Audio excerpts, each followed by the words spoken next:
Welcome to Release to Revive. This is where we talk about you and your energy, how to manage your energy physically, emotionally, and spiritually.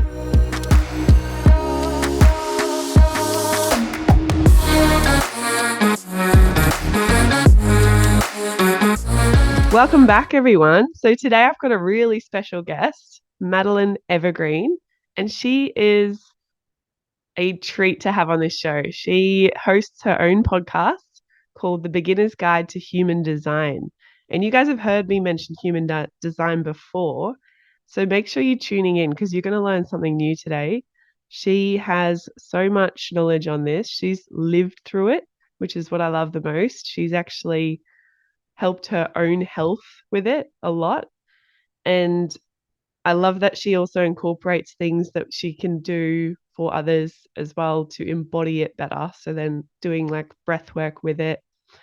And we'll get into all that today. So welcome, Madeline Evergreen. Thank you so much for having me. I'm so excited to be here. I love doing podcasts, so this is going to be great. Yay. Oh, I'm so excited. And I think one of the best things as well about you, Madeline, you have this incredible talent to really distill information. Like I feel like, especially with human design, can be so confusing. And then with your podcast, of course, as you say, the beginner's guide, like you really have this talent to really just bring everything down to the simplest, most understandable and digestible version of it. So, Well, I just love that, and I hear that a lot. And what's so cool about that is that it shows that in my chart. Like my chart clearly shows that I see things from a beginner's mindset. It's kind of called novice in the chart. Like I have this novice quality where it's very easy for me to see things as a beginner. And I've mhm. always loved feeling new at something. I've never felt uncomfortable like being bad at something or being a beginner.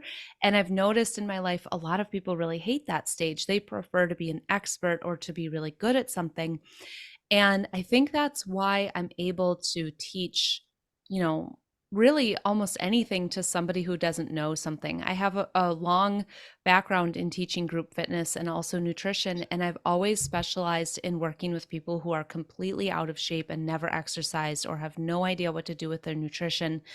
And it's really amazing that like the more I learned about human design, the more I realized that's actually built into my design. Like I'm meant to see Mm, things from that perspective.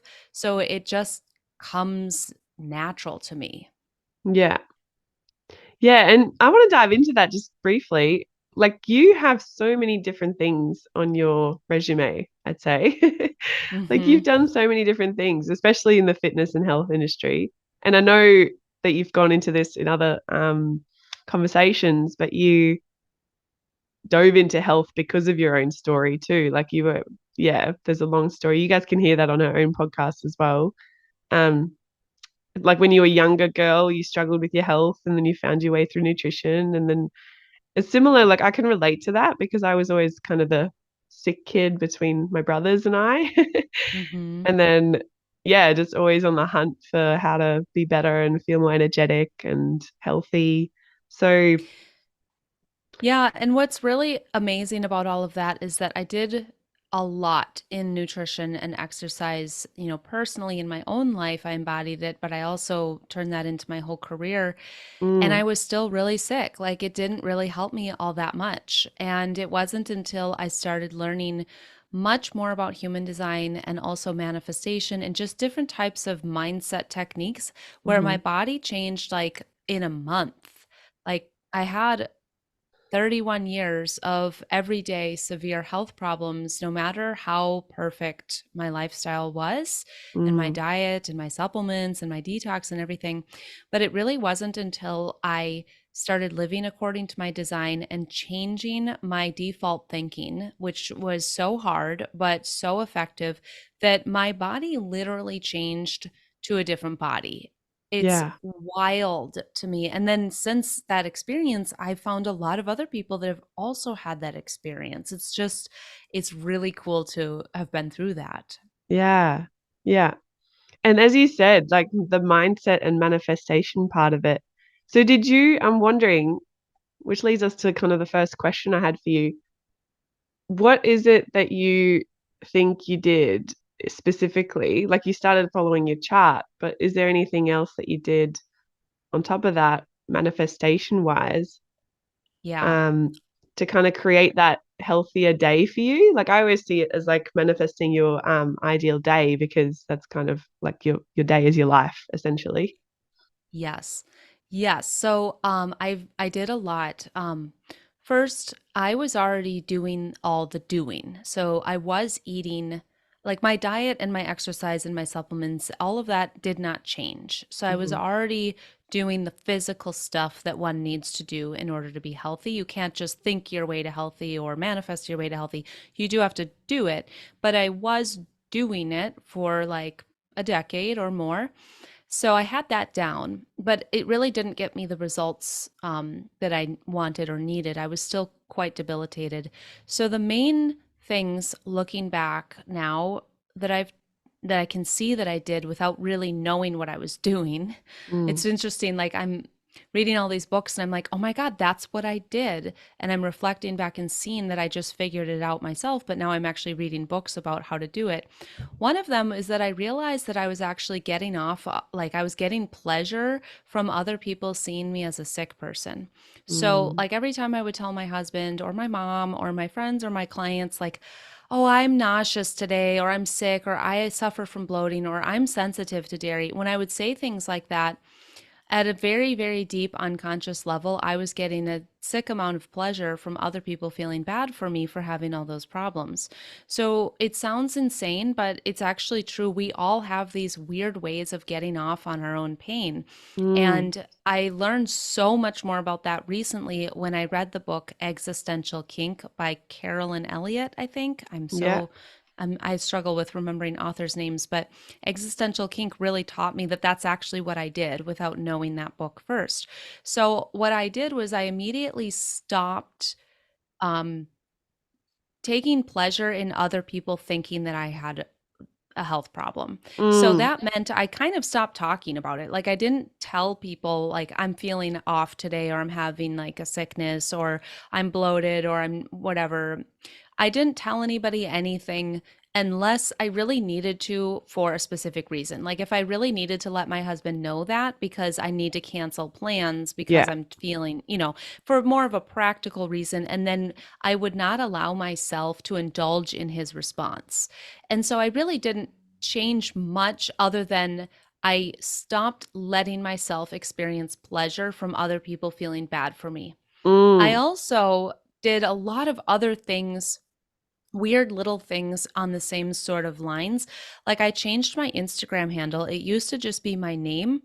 Madeline Rosie Evergreen was my handle. And then I changed it to healthy_Madeline because I wanted everybody that didn't even know me to start automatically seeing me as a healthy person because Yeah. there is actually power in other people's expectations of you. And I Yes. wanted to stop having people expect that I have health problems. And I stopped talking about it so much. And I just allowed the world to think that I'm super healthy. I didn't really say anything. I just changed my Instagram handle. And then everybody started thinking, oh, she's a healthy person. And Yeah. I really think that that collective kind of eyes on me assumption makes a difference. Mm. Um, I also stopped identifying with my health problems. So I no longer would say like I'm bloated. Instead, like I'm experiencing bloating, and it's a neutral statement. It doesn't say anything about me. When you say something like my acne or my back pain or I have ADHD, you're creating a quantum entanglement with that symptom and you're identifying with it and attaching it to you. And so it's yours. And Yeah, I the stopped identity doing that. piece. Yeah, Yeah. So I huge. just started looking at all my problems that I was experiencing as neutral pieces of information that just happened to be happening. Like, oh, isn't that interesting? I happen to be experiencing bloating. All right, moving on. And then it just sort of stopped. And all of it, like, I would say 95% of my struggles just went away. I'm from curious, did those you simple find things. like I find that so amazing because obviously like 30 years plus you struggled Mhm. and Yeah, then this like shift in literally your mind. every day. Like I Yeah. really, really was having a hard time. I thought for sure that I was going to die at any second. Like I really Wow. was that struggling that badly. I have So, two and not questions from for you. suicide, but just from like Yeah. the, symptoms. Yeah, the pains. That's Hmm. wild. Because is it shingles? Am I no, would it I did get at some shingles as a point? Yeah. child, which is Yeah. supposed to be something you get when you're having like a midlife crisis as an Oh, adult. wow. Yeah. Yeah. So That's it an was like elderly quite serious. person's, Yeah. yeah. I've got two questions for you. In that learning, like, the first piece, when you were saying that you got pleasure out of people, well, like, sickly back in the mind pleasure, was it the attention that you like, do you think? Or was it like how they treated you a little bit differently, I guess? I think it Or was the attention. Like it would give me just to a give the sense. listener, yeah, a view of like how it could play out Yeah, to, I think it was different with different groups of people. I have a mm, very close relationship with my mom, and I think that I ended up feeling most love from her when I was sick. And it mm, wasn't her doing that. I think that I just whatever made it that way. I kind of glommed on to realizing like, oh, if she sees me as sick, she loves me more. And so that was a really big piece. My husband he's so loving and he's so attentive and kind that like he will just help me no matter what. But like if he knows I'm not feeling well, he'll just like, again, really love on me and support me. And it's a really easy, like sneaky way for me to just get love from people like that. Then when yeah, it was from people that I don't really receive love from, like clients or acquaintances, it was more of like an attention grabbing feeling where if someone would say like, "Oh, how was your Thanksgiving?" and if I would say, "Oh, not very good because I was really queasy the whole time and I just could hardly get out of bed." And then they would go, "Oh, I'm so sorry for you. That's terrible." And they would kind of like pity me. mm, And it's weird because consciously I hate that and I don't want people to pity me, but I know it was also like this back of my mind, like deep in my gut pleasure of, look, they pity me and it feels like I'm getting attention. yeah, wow. Did that realize that, like, did you realize that you were thinking this, or how did that, was it like through a meditation that you were just kind of like, I gotta stop thinking like this? It was through a lot of manifestation education I went through. So different Mm, programs, different classes I took, different books I read, they kind of were all sort of pointing towards similar things. Like I think I first started learning about limiting beliefs. mm, And then that sort of led into this thing of I don't remember the exact sequence, but it sort of just unfolded in front of me, and I didn't really realize that that's what I was doing until about a year after I stopped doing it. So yeah, I think the way I figured it out was just by like I didn't want to I didn't realize I was like getting pleasure from it, but I realized I was putting a lot of focus on my mm, health problems. And I knew with manifestation, what you focus on grows. And so I decided, oh, well, I probably need to let go of focusing on the sick stuff and focus on what I do want. But what ended up happening is just like it it's like the more you give something attention, it does grow. And so I y- just stopped giving it attention and it just died. yeah, yeah. I just want to validate this too, because I experienced this myself. I remember this was quite early on. I think it was like 12. Um, thinking when people would have that pity moment where they're like, "Oh, you poor kid," or whatever they would say, I would instantly have this like reaction in my body, I remember, and I was like, I don't like that attention. And I was like, no, no, no, no, that's not for me. And Mhm. so I think, yeah, intuitively, I guess I was kind of learning the same lesson, which is really cool. Mhm. Yeah, interesting how you were saying how you came across it though. Yeah.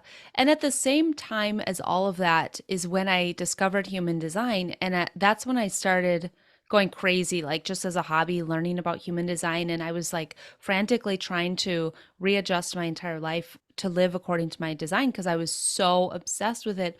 So a Mm, lot of that plays into this as well because it's interesting. My career completely changed just wildly from learning my design, but I still work at the same place. I still do a lot of the same sorts of things, but I immediately stopped doing things at work that I truly didn't want to do. And I was fully prepared to be fired. But I know from understanding my own human design, I'm a manifesting generator. It's critical that I need to feel excited about my life and everything that I'm doing.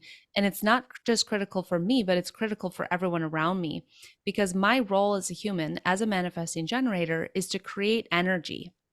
And so mm, I'm providing energy for the business that I work for my clients, for my coworkers, for everybody that's in my life. I'm actually here providing energy because I'm a part of the generator category.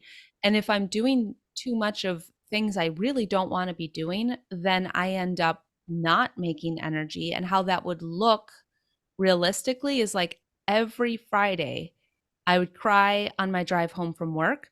And I never knew why I was crying because I didn't mm. hate my job. I just was so exhausted and burnt out. I just couldn't even function by Friday evening.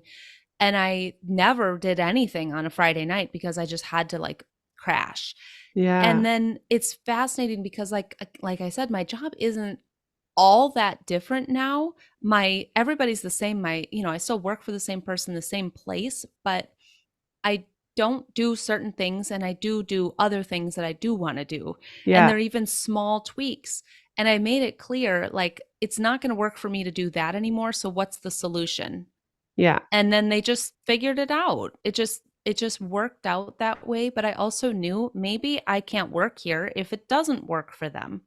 And so Mm. that's a really, really big deal. A lot of people don't take that very serious and they kind of brush it off as like, yeah, yeah, have fun, have a life you love. But it's actually true. Like for someone that's a generator or a manifesting generator, if you're consistently doing things that you don't want to be doing, it's like you don't have any life force. Mm. So, how are you supposed to have health or even be able to be a happy person if you're so miserable Yeah. because you're doing dumb tasks that you don't want to be doing? And so now I'm doing a lot more of my time, like tasks and things and work and play that I actually value and I actually feel satisfied by. And I really think that also played a massive role in my physical health. Yeah. Yeah. Yeah, because you'd feel your whole body would change and shift states, I guess. Hmm. Um, which actually, so like for someone listening, if you're feeling like that too, zapped, tired, overwhelmed, run down, whatever it is, from work or maybe even from your home life. Again, I'm curious, Maddie, like what was it in your human design chart that you focused on most to get that shift, you think? The first thing I focused on was embodying my energy type, which is a Yeah. manifesting generator. And so that meant taking a good hard look at, like, taking an inventory of my life, like, what leaves me feeling frustrated? So, Mm, frustrated is like the not self theme yeah. for a generator and a manifesting generator. It's the word that tells you something's out of alignment here.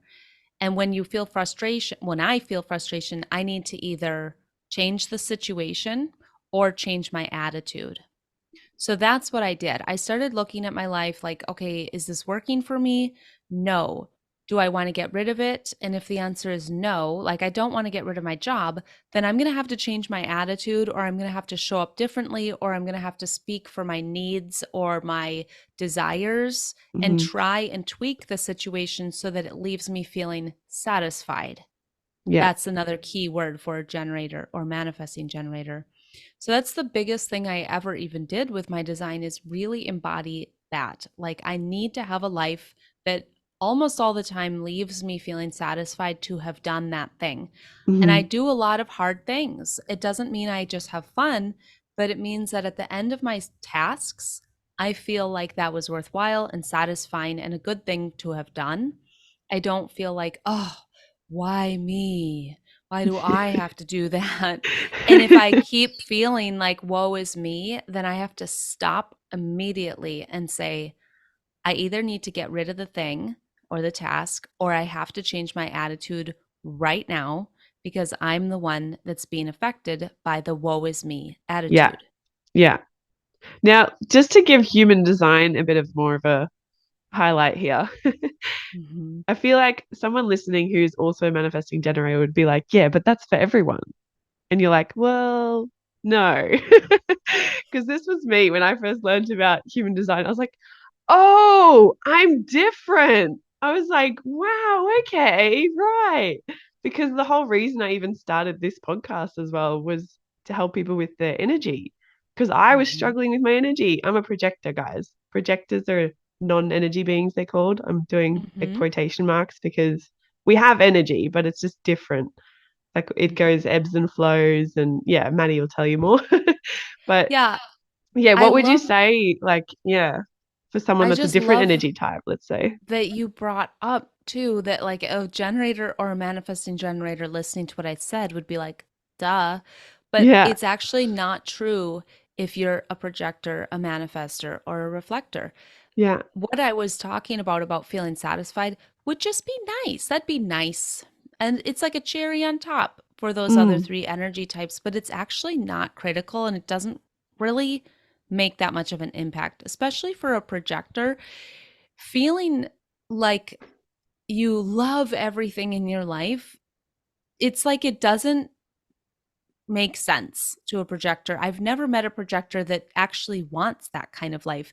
A projector is totally different and has so many gifts to bring, but they also can get very burnt out very easily with work or with a life that's not working for them.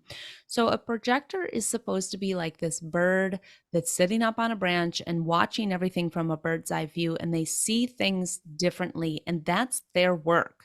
Like their mm, work is to observe systems, observe the world, and come up with um, judgments in a good way about how that system could improve because you can see it different than everybody that's down there on the ground.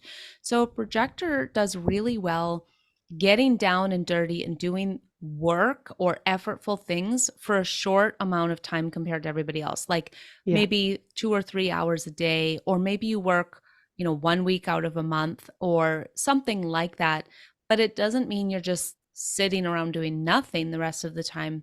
Your real juicy work is contemplating, watching, studying, learning, observing, reading, preparing, or doing things that you do love that are just about you, like mastering a craft, learning a skill, getting good at something.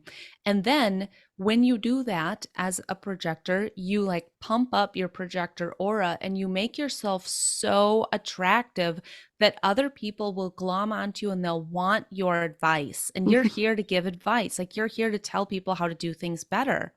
But yeah, if you're not taking the majority of your time to better yourself and do your own work and your own craft and your own life, you're going to be basically one of those people that just gives unsolicited advice. Like nobody's really going to want to hear from you because you haven't walked the walk. yeah, yeah. And you listening, like if you're a projector, um, you might already like find some stories in your own mind that kind of makes sense and fits into. But just to give you a real life example, I myself was in this job where photography, right? And they would always want to book clients back to back, 6 a day at least. And that would drain me. Like I hated those days. And I just wanted to like have like one or two clients a day, do like the editing on the computer, learning on the computer, doing things, but it was a bit more like retrieved the Mm-hmm. rest of the day. They're the days I thrived on. And I was like, oh my goodness, this needs to change. Um, yeah, so just for like a little bit of a practical example, the client like face-to-face stuff had to be reduced for me. Otherwise, I was burnt out. Yeah. And it's very interesting to hear from different projectors because what a projector would describe as work or output or effortful is different for every projector. So my mom, she's a projector. I've learned more about her chart than anyone except for me. And it's so fascinating. She can do physical stuff. Like she could exercise or do like manual labor for hours. Like she can go out and do like hard gardening for 10 hours straight. And it's effortful, it's exhausting, but she like does not get burnt out. She loves it and it feels good and it like clearly lights her up. But she's also an incredible health practitioner and she works with clients. She really can only see like one client a week or Yeah. maybe two. Otherwise, it's like she just can't do it. It's too much. It's not for her. It's not overwhelming. It's too much. Mm. So it's like some people, some projectors might love to sit down and talk to a one-on-one client for hours and hours, but they can't do a lot of physical Yeah. exercise. Everybody's really different. It kind of just depends for a projector, like what feels like energy output to you and what feels more like internal work on yourself. Yeah. I remember Jenna Zoe. You did your training with Jenna Zoe, didn't you? Yeah, for Yeah. the human design reading. Because I love her site. I've got her app as well. I remember her actually saying in an interview that the moment she started doing readings, she was like booked up 6 months in advance or more. And I was like, makes sense because she's a projector and she's probably listening and only taking on like, I don't know how many, I'm not going to put a number to it, but however many she could handle to stay Mhm. in her energy really well. Yeah. Yeah, like I'm going to assume she probably wasn't seeing 8 clients a day and booked up Yeah. for 6 months. That would probably burn her out. Yeah. Yeah. Yeah. So I was like, Yeah. yeah, makes sense. Mhm. um, let's dive into the other piece. So, because I've studied my yoga, so I love like breath work and all that. I love watching you doing all that. Um, and you've mentioned as well in your podcast a few times how it helps you embody the, yeah, just the learnings of human design more. So I guess I want to touch on that here today as well. So like when people are learning these new concepts, how can they actually embody them through this breath work that you teach? Breath work is something that taps into your unconscious, to Mm-hmm. what's going on inside that you don't even know about, things that are stuck in your body, junk that's in your energy field, cellular kind of trapped information that your body isn't letting go of. So it's a very unconscious releasing type of activity. When people learn about human design, it's in the brain, and that's fine. There's nothing wrong with that. But if you're going to learn something, you're going to have to use a lot of logic and thinking and smart skills. And I do a lot of group programs in human design, and I notice like, wow, we're all here learning this energy modality by putting it into logic. That's kind of silly, but how else are we going to learn it? So you can learn all you want about human design and you can master it all. You can memorize everything. You can understand all of it. But that is not the same thing as embodying your design, like living it. It's Mm, not the same thing as having your default programming or your default responses aligned with your chart. So you can only get so far learning it. Everybody has to address the unconscious piece of things in order to make space for you to live according to your design.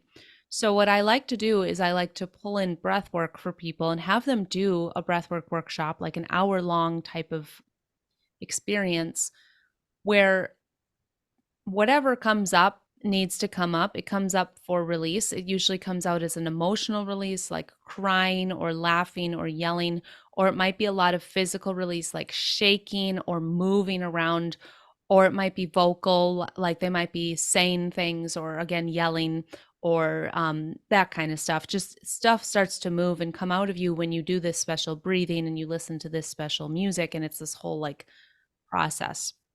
And then what happens is that it's kind of like energetic hygiene. It's kind of like going to the bathroom or taking a shower and clearing out a I bunch of love that crap that, visual. yeah, it's like Imagine your aura or your energy field. It's supposed to be very clean and open and like uh mobile, like things can come in and out in a good way. But if it's fogged, like if it's full of black smoke or smog or toxins, it's just like you're not going to have a very attractive aura. You're not going to really be able to tap into what is in that field at all. And guess what is living in your aura? Who can guess? Your human design chart. So your human design chart is literally embedded in your aura. Like you all know this at an unconscious level. Nobody actually has to learn about human design if they don't want to. Mm, It's there, but if yeah. it's fogged with icky, bad energy, repressed memories, old traumas, stress, limiting belief systems, there's no way you're going to be able to live your design no matter how smart you are and no matter how much you learn it. And so by doing something like breath work, and I specifically do kind of a blend of shamanic breath work and somatic breath work, that's my background in training. When you do something like that, it clears out a bunch of that stuff. It's like off gassing all this suppressed junk that's bogging you Mm, down so that your natural self can just come through and you don't have to think so hard about it. yeah. Gosh, you just even explaining that made my body just go, ah. Oh Yeah. man, such a Yeah, relief, isn't it? it is. And it's this first hit me when I did a couple of readings for older people who didn't know anything about human design. And during their reading, I was shocked and amazed to hear how much they've already been living according to their design. Like they're a Yeah. perfect match to their design, but they were quite old and they have also been doing the work. So they are have been doing their personal growth, they've been doing their healing, they've been addressing their trauma. And so it took them, decades for their true design to come through. And that's so beautiful. But what if we didn't have to wait until we are old? What if we can just surpass a bunch of decades of trial and error and all Mm, of this figuring out who we are and instead just learn your chart, do your healing work, do your releasing, the breath work or whatever other modality you want. And then you can actually embody that like right now and not have to wait your whole life to learn it yourself. it's almost like what's the word? Like instead of taking 20 years, like you're saying, decades to figure out what your way of, let's say, hearing your intuition best is. Um, yeah, it's like a tick, an approval, I guess, of like, yes, you're on the right track. And you don't have to Totally. second guess yourself, right? Yeah, I remember I was really struggling a few months before human design. I was like in a pretty miserable place. My life wasn't bad or anything, but I just felt like I don't know what I'm supposed to be motivated by in my life. Like, should I be motivated by money? Should I be motivated by helping people? Should I be Mm, motivated by, being the best of the best? Like, all those things sound fine if I could just know which one is right. And I know that that could take me 20 or 30 years to try all of them and figure it out. And then I learned, like, oh, when I learned my chart, literally none of that works for me. I'm only supposed to be motivated by what I want and what mm, I think is exciting. And yeah, that's not true for everyone's design at all. But yeah, for me, it's like if I go into money making mode, survival, being impressive, my whole life falls apart and nothing works. And I feel awful, even though I love those things. I love money, I love all of that, but it's yeah, not a motivation for me. And I didn't have to fail to learn that. I just learned it in my chart. yeah. For me, actually, I really resonate with that because I went through a bit of a loop for a while. This is like 3 years ago, where I would be like, what's my purpose? What's my purpose? And I would like constantly kind of get obsessive with it to try and figure out my purpose. And it was just ridiculous. Like I had this coach, luckily, who sat me down and was like, you don't have one. And I was like, what? And I really trusted her. So it was good for her to just be like, you just need to have fun and enjoy what you're doing. Like your joy is your purpose. And I was like, oh, okay. I Yeah. love that. Yeah. Um, Yeah, that's so helpful. so just to be a little bit selfish, because I am a projector, I'm curious about uh the invite. So waiting to be invited is a piece of a projector's chart. You guys listening? So it's the strategy, right? Do you want to Hmm. dive into that a little bit, Maddie? I would love your take on it. Yeah. In So each, business in particular, if that makes sense. yeah, each energy type has something called a strategy. And this is just how you approach everything in life. So, Mm, for a projector, your strategy for kind of getting along with the rest of the world is waiting for the invitation. So, that means two steps. Number one, you're going to wait for people to literally say something like, Jackie, could you give me your opinion on this website I made? Or, hey, could you give me some advice about my relationship? That's an invitation. mm, Uh, the second thing that you are looking for is that you energetically can tell that they really want you to answer that question. Sometimes people just ask out of obligation, or they're trying to make conversation or be polite, or for other reasons that you can tell, like, no, I know that if I actually answer, they are not going to like it and it's going to feel bad. It's going to make me feel kind of bitter. So you're looking for those two pieces, the literal invitation and the energetic invitation that they want it from you truly. yeah. And so that's your avenue to bring out your projectorness. That's your avenue to share your gifts, your talents, your services, your products, your wisdom, your advice, that kind of stuff. So Mm-hmm. you're waiting for the invitation to share something that you have to offer them. Mm-hmm. And that really applies to business, because for a projector, it's not always the best thing to go out there and hustle and try and grab a bunch of clients. Now, that doesn't mean projectors don't need to do marketing or sales. It just means that you need to make it clear to whoever's looking at you that you are an expert, and you make that clear to them by walking the walk, embodying whatever it is that you're providing, and letting people see that in you. And they are going to come asking, knocking on your door, can I buy your services? Can I buy your products? Can you help me with these problems? And again, you can still create ads, create marketing, or, if you're looking for clients, you can put yourself out there, but just know that that's just you playing the game of how the world works. It's Mm, actually not the real way you attract business. You attract business by being a master of something yourself and waiting for people to come to you to ask. yeah. And in that waiting, that's most of your life, is waiting. You're not just twiddling your thumbs. You really are mastering your own self. That's the piece that a lot of projectors forget. But you find, what am I naturally good at, or what am I interested in? What am I obsessed with? Do those things in the waiting, and the invitations will come. Mm, yeah. Mm-hmm. Which actually, oh, such a big lesson. Can we, just to give the other listeners who are other energy types, Mm-hmm. just back to that. So when you're trying to manifest that perfect day, like as a projector, strategy, wait for the invite, all those things.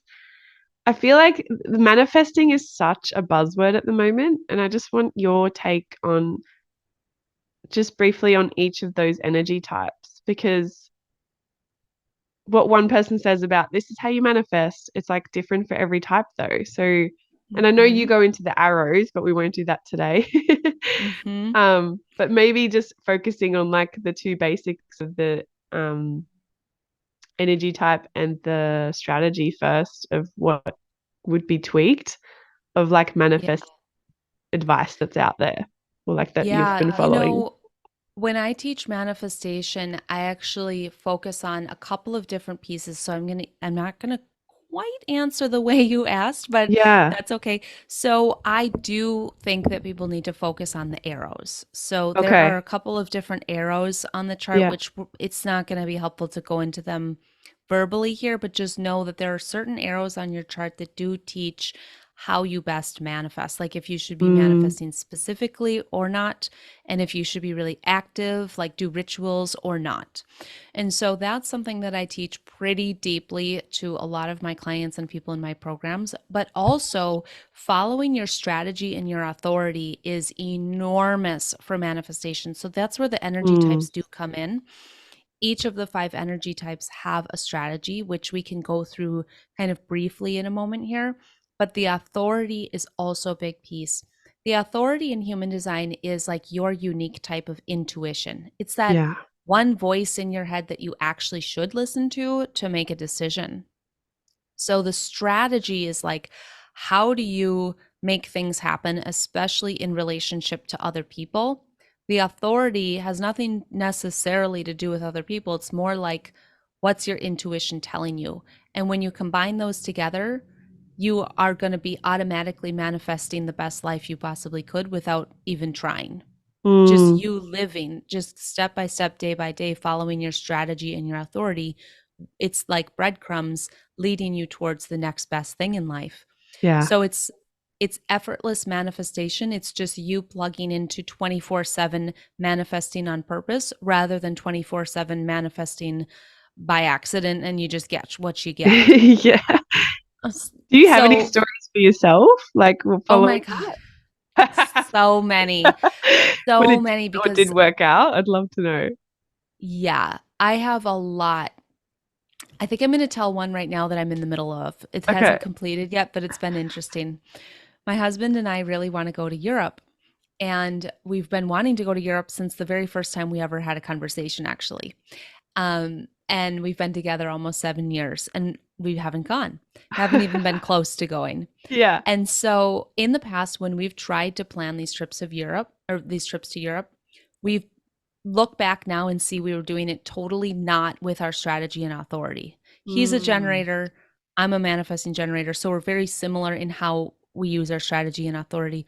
And we were being very like forceful and grabby. Like we have to go to these countries and it has to be like this and it has to be this long and it's got to be this one way because that's logical and that's it looks like that's going to be the best version, and it would end up feeling so stressful and unpleasant to plan it that we just kind of would fizzle out and it just never happened. And then looking back, I'm like, wow, we were really acting a lot more like manifestors. That's a different energy type where they're more informative. They know what they want, they inform and they do it and it works if it's really mm, coming from what they want. But for us as the generator category people, that's unattractive for the universe to go out there and grab what you want. How we're supposed to plan something is sit there like sparkly, juicy, beautiful gems. That's what we are. And we wait for a bunch of options to present themselves to us. And then we say yes and no to things. mm. So this time, first of all, the way that this even restarted up again was fascinating. We went to a psychic for my husband's birthday and we did like a couples reading. And this psychic was like, you guys have to go to Europe. Are you planning to No go? And way. we're like, oh, this again. And he's like, I don't know what's going on, but there's a reason you need to go there. And so you need to go. So for us, we realize, okay, here we go. Strategy of responding. That's our strategy. We see options and we respond yes and no. This psychic just presented an option, go to Europe, and we're going to respond yes. Like we full bodied, yes, want to go. So that's already one thing the universe dropped in our lap to respond to. Okay, the next thing we did was not run home and start planning. Um, I kind of shared with people in my world, like, hey, we're thinking of going to Europe. Just not really sure why I'm saying this. I'm just saying it because for a manifesting generator, the strategy is responding, but it's also informing. Mm, So I responded hell yes to going to Europe, and now it's my job to inform. And the informing comes from the manifester side of me. So all the manifestors listening, you can listen. This is your strategy too. Informing is where you know you want to do something, so you say it out loud, but it doesn't really matter who's listening, it's not about the person's ears. It's about, as a manifester, when you declare something with your words, you are setting it in motion, and the universe gets on board and says, this is what she's doing. Let's lay out the path and make it happen. And so you have to say it out loud if you're a manifester or a manifesting generator. So I did that. I said it to Mm. just, whatever, people on my podcast, people I know. Hey, we're thinking of going to Europe.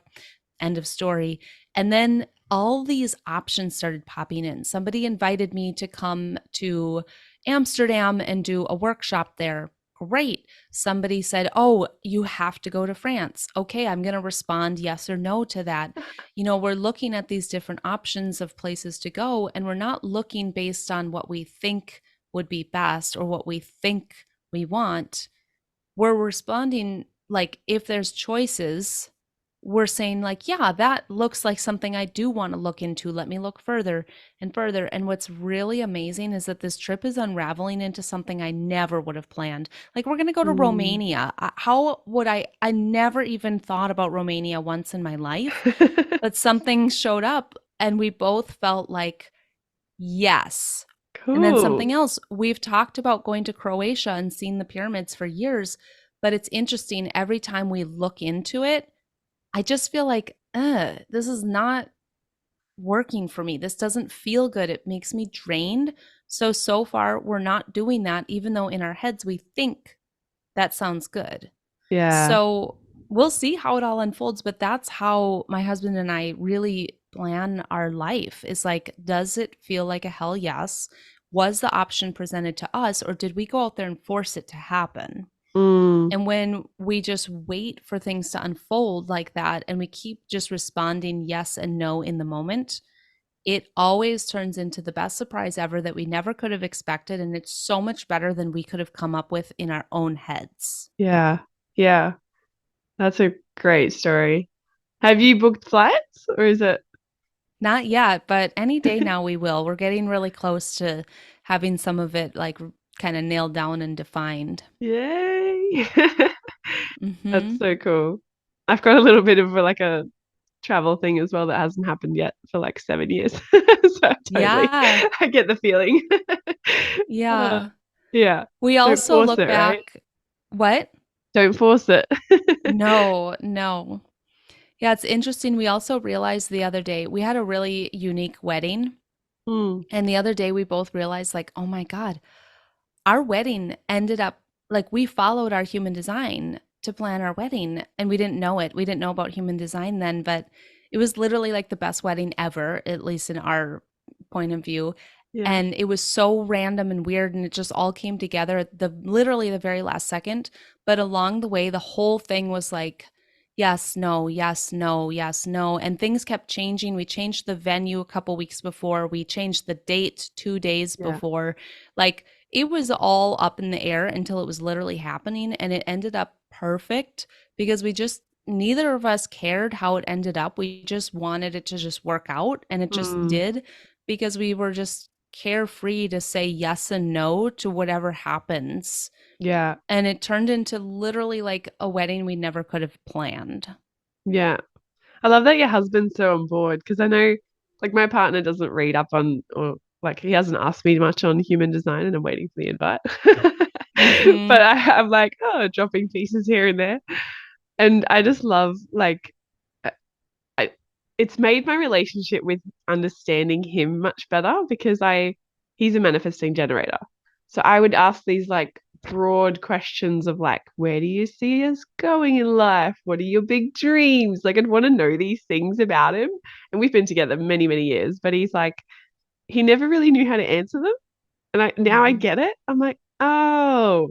So I'd give him examples. I'm like, would you want like this or this? And he's like, oh yeah, that for sure. And I was like, oh wow, I'm getting something out of him. Like it's just so, yeah, fascinating, even in your Yeah. relationships. I know you talk about this with your mum as well. Yeah. Yeah. Oh my goodness. It's been probably my favorite thing about human design is that I feel so much less irritation from people in my life. Like, I'm just so less bothered by like my family or my friends or people I know that are so wildly different than me. You know how you're always like, oh, why can't they just do it how I would do it? I never think like that anymore because I've Mm. learned enough times now. Like when I look at someone's chart, I'm like, oh my God, that's why they're doing that. And it's actually correct. And it benefits us all. And so I'm so glad they're doing it in this crazy way that I would never do it. Mm. And even though it makes me maybe uncomfortable, or like I would prefer if everybody was just the same as me, but the truth is that when you understand like there's beauty in people functioning wildly different than you, and there's a reason, and they make your life better when they can just be that way, Yeah. you feel so much less like energy towards all of that drama. Yeah. Yeah. Even with the Mhm. intuitive piece, because I feel like being so into like personal development, I find myself more and more listening to some coaches and being like, oh yeah, they've got that, even not knowing their chart. I'm like, that's probably their authority just from what they're teaching. And I'm like, Yeah. yeah, just on how they're like, oh, just go for what excites you or whatever they're saying, right? Yeah, it's always Mhm. fascinating because Mhm. you're the gut one, right? Like you listen to your gut Yeah. most. Yeah, full body yes. Yeah, I have a sacral authority. And so that just means when I use my intuition, like it's in my body. Like if I lean in, or if I get excited or light up or almost like get turned on by something, Yeah, that's my body saying it's a yes. And if I cringe or kind of lean back or feel a pit in my stomach or frown, like that's a no. yeah. And for people that have that, it's like you said earlier, it's so obvious, but Mm, that's not how a lot of people operate at yeah. all. Yeah, there's so many different So, out there. There's like probably 3 more common ones or mhm. 4. But yeah, Yeah, definitely look up your own one to get familiar with it. yeah. Yeah. Yeah, and it's This helpful is also for anybody to look up their parents' charts and yeah. see what's going on with your parents, because I've found in myself and a lot of my clients who I do readings for that it's so easy to embody your parents' human design chart because you watch that. It's like as a child, you learn so much from just watching them and being around them more than even the words they say. And so I've picked up on an enormous amount of my mom's chart without realizing it. And it's been very helpful for me to see, like, I don't have to be that way.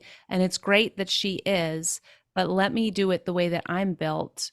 And then it Mm, works out. But I yeah. really don't know how long it would have taken me to figure that out, because when you see your parents, you just think, usually people either think I have to be like them or I have to be the opposite of them.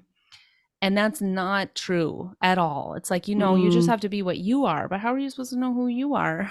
Yeah. That's So, probably why I felt so validated finding out I'm a projector because both my parents are manifesting generators. So it was like, they're a bit more go, go, go in some senses. And I was like, oh God, how do I keep up? mhm.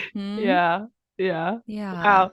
Well, this has been amazing, Madeline. Thank you so much for your insights. I've loved it. Yeah. Thank you Can you for tell them where having they can me. find you if they want to learn more? Yes. One of the best places to find me is on my website, which is madelineevergreen.com. I'm also very active on Instagram, and so you can find me there as healthy_Madeline, or my podcast, which is The Beginner's Guide to Human Design. And you're all invited to join me. I have a program coming up in February called Manifest with Madeline. So you can find that in the link that I'm sure we'll share, but you can also find it on my website or my social media, wherever you want. So you're invited to join me there. That's going to be a program on how to manifest according to your design. And it's just a fascinating concept. Oh, yes. I would definitely jump on that. Mhm. Yeah, so thank you so much for like coming on and just sharing your wisdom. I've loved it. Yes, you're so welcome.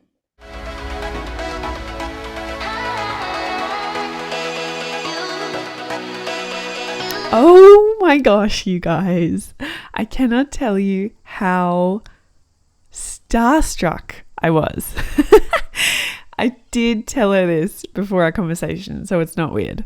Madeline Evergreen is one of the top people that I have learned so much about human design from, and picking her brain today was one of my biggest goals. And she really did confirm again today that everyone is so unique. This is what I love about human design. So she was telling her story about being a manifesting generator and how she has to focus on responding instead of starting up the movement, right? So responding to all the things around her life, whether it's a yes or a no. And she's told a beautiful story about going overseas and wanting to plan an overseas trip like that. So I just want to really bring this home today, because I notice this the most in the instinct part, in the intuition, sorry. My intuition as a projector is instinctual. Not every projector has the same intuition, but the spleen instinctual one is one of the more common ones amongst projectors. And I always found it so fascinating, because as I grew up, I was surrounded by a lot of manifesting generators and generators in my family. We have one reflector, which totally makes sense as well, my younger brother. But the others would all have that gut response. They all had the sacral intuition. So I also learnt growing up to listen to your gut and to your intuition that way. And I was always like, okay. And I would do it a little bit, but mine felt different. Mine felt like it just like came to me and I was like psychic. And then my family would actually call me psychic. And that's what the spleen one is like. Like you literally just get a drop in of knowledge and you suddenly just know that that's it. And sometimes if you don't listen to it, like you know what the right thing is. And then you kick yourself for it after. It's just ridiculous how when you're tuned into it and when you start to listen to it more, how strong that feeling is, and become almost really stubborn when people are telling you otherwise, and you're like, no, this is the way. And you can't explain it to others either. Like they'll be like, why? And you just can't really make sense of it. Like it's not always logical either. Like it might be totally pivoting you the other direction of where you were going or doing what you were doing. So it's really something to lean into if you're like me. But know your own unique intuition. It's the authority part of your human design chart. So really lean into that. And to help you get that clarity and to be able to actually tune in and feel that response or the splenic intuition or any kind of intuition that you are feeling, emotionals as well is a very common one. You need to clear your aura, like she was saying. So important. And there are so many different ways to do this. Maddie recommends somatic breathwork, because you literally, like she said, poo it out. It's just like you need to find ways to clear that aura. Somatic work is incredible because it goes straight to the nervous system through the body and works on the subconscious as well, which is the most powerful and potent way to clear it. I hope you guys dive into this yourself, and I'd love to hear your stories. Remember to subscribe or leave a review as well. I'd love to hear what you think and how this has helped you. And remember to check out Madeline Evergreen as well. She's got a freebie library like she mentioned, and the links and everything will be below. And remember, breathe and be brave.